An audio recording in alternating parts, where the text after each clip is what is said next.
So hello everyone, welcome to my channel. So आज हम इस वीडियो की स्टार्टिंग एक स्टोरी के साथ करने वाले हैं। राइट, एक कहानी है which is I am sure कि आप सबने सुनी होगी। बट उस इस वीडियो का डिस्कशन हम स्टार्ट करें उससे पहले उस कहानी का समझना और सुनना बहुत ही ज़्यादा जरूरी है। बिकॉज उस कहानी को अगर हमने सुन लिया तो आज का जो भी टॉपिक है तो उसको हम डीपली अच्छे से समझ पाएंगे। ठीक है, तो इसलिए मैंने सोचा कि इस कहानी को यहाँ पर कहानी का जिक्र करना जरूरी है। कहानी क्या है उसको सुनना भी जरूरी है। तो एक बार क्या होता है कि अगर मैं कहानी की स्टार्ट करूँ तो एक बार क्या होता है कि एक माँ होती है और उसका एक बेटा होता है। उनकी जो फाइनेंशियल कंडीशन होती है वो अच्छी नहीं होती है और बेटा जो है वो आई थिंक थर्ड और फोर्थ स्टैंडर्ड में स्टडी कर रहा है। अब यहाँ पर होता क्या है कि एक दिन क्या होता है कि जैसा मैंने कहा कि उनकी फाइनेंशियल कंडीशन अच्छी नहीं होती है। राइट, और इसलिए इसलिए उनका जो मतलब उनकी जो फैसिलिटीज थी जो एक माँ अपने बच्चे को प्रोवाइड कर सकती थी वो बहुत ही कम थी। वो अच्छे से कुछ भी चीज़ उनको उस बच्चे की टेक्स्ट बुक हो गई या फिर कोई एजुकेशन से रिलेटेड कोई भी चीज़ हो गई। राइट, तो उसमें उसको दिक्कत आती थी वो परचेस करने में, उसको बाय करने में। तो एक दिन क्या होता है कि बच्चा क्या होता है कि वो एक पेंसिल अपने दोस्त की ले आता है उस दोस्त को पूछे बिना, और आप ये भी कह सकते हो कि वहां पर वो पेंसिल वो चुरा के लाया। और उसने अपनी माँ को ये बताया कि मैंने आज मेरे दोस्त से एक पेंसिल ले ली क्योंकि मेरे पास नहीं थी और उसको पता भी नहीं चला। तो उस माँ ने उस बच्चे को शाबाशी दी और माँ ने कहा कि ये तुमने बहुत ही अच्छा किया, अब तुम पेंसिल ले आए हो तो हमें पेंसिल खरीदनी नहीं पड़ेगी, हमारे पैसे बचेंगे जिसकी वजह से हम उस पैसे को कहीं और जगह पर इन्वेस्ट कर सकते हैं, मतलब कहीं और जगह पर यूजफुल हम कर सकते हैं। तो इसकी वजह से क्या हुआ कि बच्चे को ऐसा लगा कि ये चोरी करना अच्छी बात है, मतलब मैंने पेंसिल चोरी और माँ भी खुश हुई, उन्होंने भी कुछ कहा नहीं। तो दूसरे दिन क्या किया उसने, एक शार्पनर या फिर एक इरेजर वो लेके आया, फिर अपनी माँ को ये बताया। माँ ने फिर शाबाशी दी। अब इसकी वजह से क्या होगा, धीरे धीरे उसकी ये चोरी करने की हैबिट पड़ती गई। और सबसे इंपॉर्टेंट चीज यहाँ पर ये है कि उसको लगा नहीं था कि ये गलत चीज है, क्योंकि उसकी माँ ने जो आप कह सकते हो कि इस दुनिया में सबसे ज्यादा जिसके ऊपर वो ट्रस्ट करता था, उसकी माँ ने उसको शाबाशी दी। उसने कहा कि ये बहुत अच्छा काम किया तुमने। तो इसकी वजह से क्या होगा, धीरे धीरे वो चीजें बढ़ाने लगा। मीन्स के जो चोरी कर रहा था वो चीजें वो धीरे धीरे बड़ी होने लगी। स्टार्टिंग तो उसने पेंसिल लेके थी राइट चोरी की, बट धीरे धीरे वो चीजें बढ़ाने लगा। जैसे मैंने कहा कि इरेजर चुराने लगा, राइट, फिर स्केल, फिर टेक्स्ट बुक, ऐसे धीरे धीरे वो चीजें बढ़ने लगी। धीरे धीरे एक दिन ऐसा हुआ कि वो किसी के घर में भी चोरी करने लगा, राइट, किसी की व्हीकल भी चुराने लगा। और एक दिन पुलिस ने उसको पकड़ लिया, राइट, क्योंकि उसकी चोरी जो थी वो धीरे धीरे बढ़ने लगी थी, उनके ऊपर केसेस से वो धीरे धीरे बढ़ने लगे और लास्ट में ऐसी नौबत आ गई कि उनको फांसी की सजा दी गई। और आई एम श्योर आपने सुना होगा कि जब भी किसी को कोई फांसी की सजा देता है तो उनसे सबसे पहले आखिरी विश पूछी जाती है कि उनकी आखिरी इच्छा क्या है। तो उस लड़के से भी पूछी गई कि तुम्हारी आखिरी इच्छा क्या है। तो उसने बताया कि मुझे मेरी माँ से मिलना है। उनकी आखिरी इच्छा क्या थी, उसको उसकी माँ से मिलना है।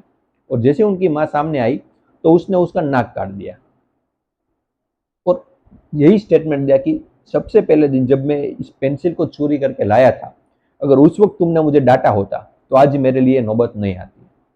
बिल्कुल सही भी बात है। जैसा मैंने कहा कि एक बच्चे के लिए उसकी माँ सबसे महत्वपूर्ण, मतलब सब कुछ होती है, आप ऐसा भी कह सकते हो। वो बच्चा सबसे ज्यादा ट्रस्ट अपनी माँ पर करता है और अगर माँ ने बोल दिया कि ये अच्छी बात है तो बेटे के मन में वो छप जाती है बात, उस बच्चे के माइंड में। तो अगर उस टाइम पे उसकी माँ ने डांटा होता तो आज ये नौबत नहीं आती। और इसी के थ्रू हम आज इस टॉपिक को समझने वाले कि हीरो और विलन। हमें पता होता है कि हीरो क्या है और विलन क्या है, और नॉर्मली आपको सकते हो कि ये जो वर्ड्स है वो कहाँ से आते हैं, मूवी से आते हैं।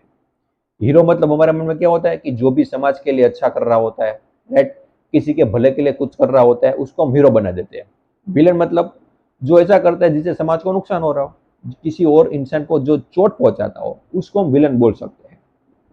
और हमारी सोसाइटी में ऐसे बहुत सारे लोग हुए हैं जो बने थे हीरो, राइट, हम सबको हीरो लगते थे बट एक्चुअल में वो विलन है, राइट, और आज वो जेल में है। अब इसके पीछे का रीजन आई एम श्योर मैंने एक वीडियो में बताया था। जो मेन इसके पीछे की वजह थी कि कोई हीरो या विलन बनता कैसे है और बन भी गया तो हमें कैसे पता चलेगा कि वो सामने वाला जो है वो एक्चुअल में हीरो है या विलन। क्योंकि अगर आप लोगों के पर्सपेक्टिव से देखने की ट्राई करोगे, लोगों के एंगल से देखने की ट्राई करोगे तो वो हीरो ही लगेगा, क्योंकि ज्यादातर लोग अपना दिमाग नहीं लगाते हैं। वो उनके इमेज की फॉर्म में देखते हैं, मतलब जो भी वो कर रहा है उसके बेस पर वो जज करते हैं, मतलब उनको वो हीरो बना देते हैं। अगर कोई इंडिविजुअल है जो डिसाइड करना चाहता है कि हीरो या विलन, तो मैंने उसका एक रास्ता बताया था कि आप देख सकते हो कि वो अपनी बातों को कहाँ पर लेके आ रहा है। उसका जो मूल जो पॉइंट है, रूट है, हर बातों को घुमा करके वो कहाँ पर लेके आ रहा है। फॉर एग्जाम्पल किसी का अगर आपको कोर्स बेचने में इंटरेस्ट होगा तो हर बात को उठा करके वहीं पर लगेगा कि इस कोर्स को ले लो, आप सब कुछ सीख जाओगे। किसका इंटरेस्ट आपको पैसे कमाने में होगा, तो वो बात को घुमा करके वही लगेगा कि इस चीज के आप इतने पैसे कमा सकते हो। तो इस तरीके से आप किसी भी इंसान को जज कर सकते हो, मतलब उसको पहचान सकते हो कि वो जज भी नहीं है, आप पहचान सकते हो कि वो हीरो है या विलन, मतलब वो अच्छा रियल में आपके लिए अच्छा चाहता है या नहीं चाहता है। इसके ऊपर मैंने डिटेल में डिस्कशन की थी। बट आज के वीडियो में मैं एक और वजह के बारे में बात करूंगा कि ठीक है, सामने वाला जो भी है, हीरो है या विलन, या मतलब वो कुछ अच्छा कर रहा है या वो बुरा कर रहा है, बट इसकी स्टार्टिंग कहाँ से होती है, ये सबसे इंपॉर्टेंट चीज है समझनी। ठीक है, हमने तो ठीक है सामने वालों को देख लिया कि वो एक्चुअल में क्या है, बट उसकी जो स्टार्टिंग हुई थी वो कैसे हुई थी, उसके पीछे का रीजन क्या था, वो समझना बहुत ही ज्यादा जरूरी है। क्योंकि अगर हमने उस चीज को पकड़ लिया, उस रूट को पकड़ लिया, तो ऐसे जो लोग जो समाज में आजकल आप देखते हो कि बहुत ही ज्यादा मात्रा में बढ़ रहे हैं, वो कम हो सकते हैं। और उसके लिए भी जिम्मेदार हम ही है। इस चीज को भी समझना बहुत ही ज्यादा जरूरी है। क्यों? क्योंकि फॉर एग्जाम्पल कोई झूठ बोल रहा है, राइट, किसी ने झूठ बोला। अब कोई झूठ बोलना सीखता कैसे है, कभी आपने ये सोचा? ऐसा तो है नहीं कि वो पैदा हुआ और जब से वो बोलना स्टार्ट किया उसने अपने आप ही डिस्कवर कर लिया कि मैं झूठ बोलूंगा। ऐसा तो है नहीं, राइट। तो इस चीज को पकड़ना बहुत ही ज्यादा जरूरी है और इसी को समझना भी बहुत ही ज्यादा जरूरी है कि कोई भी इंसान झूठ बोलना सीखता कैसे है। जैसा मैंने कहा कि कोई भी बच्चा होता है, उसका जो प्राइमरी केयर टेकर होते हैं वो उनके पेरेंट्स होते हैं, राइट। और पेरेंट्स कभी कभी झूठ बोलते हैं बच्चों के सामने, राइट, उनको खिलाने के लिए, राइट, खिलाने के लिए वो झूठ बोलते हैं। बट यहाँ पर बच्चे ने एक बात सीख ली कि झूठ बोलना गलत तो नहीं है, राइट। हम भी बहुत सारे जो छोटे छोटे मैटर्स होते हैं वहां पर झूठ बोल लेते हैं। तो बच्चे देख करके सीखते हैं। ये मैंने आई एम श्योर पहले भी वीडियो वीडियो में डिस्कस किया है कि बच्चे जितना किसी को सुन के या फिर किसी को पढ़ करके सीखते नहीं है, उतना किसी को देख करके सीखते हैं। तो वैसे ही जब भी वो बच्चा कोई देखता है कि मेरे पेरेंट्स वो झूठ बोल रहे हैं, तो इसका मतलब झूठ बोलना सही तो मतलब गलत तो नहीं है, सही, राइट। इंपॉर्टेंट यहाँ पर है कि वो गलत तो नहीं है। तो वो धीरे धीरे झूठ बोलना स्टार्ट करता है। तो धीरे धीरे क्या होता है कि ये पहला पहले मैंने कहा कि उसके माइंड में झूठ बोलना गलत तो है नहीं। तो कभी भी वो ये तो नहीं सोचता कि मैं जो झूठ बोल रहा हूँ वो सही है या गलत, उनके दिमाग में ये सही है। तो धीरे धीरे वो झूठ बोलने लगता है। 20 साल, 25 साल, 30 साल तक जब ये झूठ छोटे छोटे मैटर में, छोटे छोटे मैटर से जो स्टार्ट होता है, जैसे मैंने स्टार्टिंग में एग्जाम्पल लिया कि जो चोरी हुई थी वो पेंसिल से हुई थी, लेकिन वो धीरे धीरे इतनी बढ़ गई कि उसको एहसास ही नहीं हुआ कि ये गलत हो सकता है। वैसे ही झूठ जब स्टार्टिंग में बोला जाता है वो बहुत ही छोटा होता है और वो इतना हार्मफुल भी नहीं होता है, लेकिन वो धीरे धीरे इसकी कैपेसिटी इतनी बढ़ जाती है कि इनकी जो इंटेंसिटी है वो इतनी बढ़ जाती है कि हमें एहसास भी नहीं होता कि ये इतना बड़ा, इतनी बड़ी मैंने गलती कर दी है, राइट। तो इस चीज को समझना बहुत ही ज्यादा जरूरी है कि जो 25-30 साल का हो जाता है और जब वो एहसास करते हैं कि ये झूठ बोलना गलत है, तब वो खुद चाहे तो भी खुद को बदल नहीं सकता है। क्योंकि वो उनका जो माइंड होता है, उनकी जो बिलीफ्स होते हैं वो इतने स्ट्रांग हो चुके हैं कि उसको तोड़ना उस एज में बहुत ही मुश्किल हो जाता है, राइट। दैट्स वाई मैंने स्टार्टिंग में ये स्टोरी सुनाई कि इसकी इंपॉर्टेंस क्या है। कि जब भी, जैसा मैंने कहा कि उस बच्चे ने अपनी माँ से क्या कहा कि जब मैंने पेंसिल चुराई थी तब अगर तुमने मुझे डांट दिया होता तो आज ये नौबत यहाँ पर नहीं आती, राइट। वैसे ही फ्यूचर में हम भी पेरेंट्स बनेंगे, हमारे भी बच्चे होंगे, राइट। तो वहां पर इंपॉर्टेंट होता है कि हम उसकी परवरिश कैसे करते हैं, उनको जो सिखाना है वो सिखा रहे हैं। छोटी छोटी चीजों का ध्यान रखना, जैसे मैंने कहा कि उनके सामने झूठ बोलना, ये कितनी बड़ी डेंजरस चीज हो सकती है जिसके बारे में हम सोच भी नहीं सकते। एंड जैसा मैंने कहा कि स्टार्टिंग से अपने आप तो सीखते नहीं है झूठ बोलना।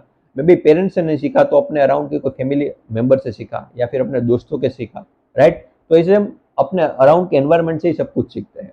जो अराउंड में हो रहा है, जो भी हम देखते हैं सुबह से रात तक, उसमें ही सब कुछ हम सीखते हैं। तो ये हीरो और विलन बहुत बड़े मतलब समाज में होते हैं, लेकिन उनकी जो शुरुआत होती है, जो स्टार्टिंग पॉइंट होता है, वो यही कहीं आपको मिलेगा, उसका रूट होगा वो यही कहीं मिलेगा बचपन में। बचपन में उनकी परवरिश कैसी हुई, उनके जो अराउंड का एनवायरमेंट था वो कैसा था, right. Because that is very important to understand. Obviously जैसा मैंने कहा कि किसी की बातों को सुन करके बहुत ही कम लोग होते हैं जो डिसाइड कर सकते हैं कि ये सचमुच हमारे लिए अच्छा चाह रहा है या नहीं चाह रहा है, राइट। बिकॉज ज्यादातर लोग, जैसे मैंने कहा, कि अपना दिमाग नहीं लगाते, वो मास में जाते हैं। जो लोग ज्यादातर पब्लिक जिस तरफ मानती है, जिस जिसको मानती है, जिस इंसान को मानती है, वो भी उनको मानने लगते हैं, अपना दिमाग नहीं लगाते। That's why this is very important to understand. I hope कि आपको समझ में आया जो भी मैं इस वीडियो के थ्रू आपको बताना चाहता था, बिकॉज ये चीज बहुत ही ज्यादा इंपॉर्टेंट है समझ, राइट। सो आई होप कि आपको समझ में आया जो भी मैं डिस्कशन करना चाहता था, हीरो और विलन, या फिर जो ऐसे लोग हैं जो समाज के लिए रियल में अच्छा कर रहे हैं या नहीं करना चाहते हैं, राइट, और जो दिखावा कर रहे हैं, इसको हम कैसे पहचाने। और इस वीडियो में जो सबसे इंपॉर्टेंट चीज मैंने कन्वे करने की ट्राई की थी वो यही थी कि इनका जो रूट होता है वो हमें कहाँ पर देखने को मिलता है, राइट। वो कई, जैसे मैंने कहा कि बचपन के अराउंड भी आपको देखने को मिलेगा। सो आई होप यू अंडरस्टैंड। और फिर भी कोई क्वेरी डाउट हो तो बिल्कुल आप मुझे कमेंट सेक्शन में बता सकते हो। And thank you so much for watching this video.